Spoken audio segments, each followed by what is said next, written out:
So it's Monday, December 5th. We're exactly 1 week into this eruption at this point. The lava flow continues to spread out on the flat ground. It's now about 2.2 miles from the intersection of the old and the new saddle roads, or the Daniel Kahanui Highway, just east of Pu'uhuluhulu.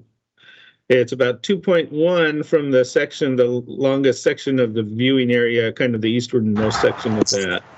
So it continues to move. It's slowed down considerably. It's down to about 15 yards an hour, or around 50 feet per hour. So the lava flow is advancing sideways to the west and east about as fast as it's moving forward. The leading edge of the flow is somewhere around 15 feet thick, and we think it thickens to somewhere around 30 feet thick in the center of the mass that is accumulating on the flat area down there. It continues to be fed by lava. Our latest estimates are somewhat higher than what we've been talking about. We've got a little bit better estimates from up around the vent, and we think it's someplace between 100 and 150 cubic yards per second. This is roughly what the effusion rate was during 2018. So there's no slowing of material coming down the channels and feeding that front. The front just moves very slowly because the material is very viscous and the ground is very flat, and it's basically being stored internally as well. There has been a little bit of branching of the channels overnight. The westernmost channel had a breakout to the west, and this is some of the uncertainty that we have, right? That we have two big main feeder channels that come down and merge to make the front, but either one of those channels could fail and send another lava flow off one direction or the other. So we have an eastern channel that could send lava to the east and a western channel that could send lava to the west. We are monitoring the type of lava that is coming out of the vent. It's very bubble rich. It's like basically a foam, almost like whipping cream or shaving cream right now.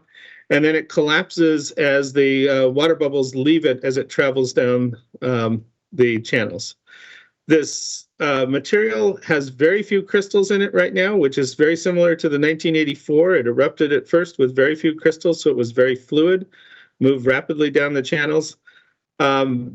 We expect to start seeing at some point some crystallization in this glass. At least we're watching for that, because if the lava erupted becomes more viscous, then the chances of clogging the channels and breaching the channels gets higher. So the chance of breaching and expanding the flow field by these branches of new lava flows going down will increase.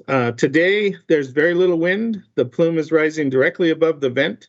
And again, the vent elevation is at about 10,500 feet.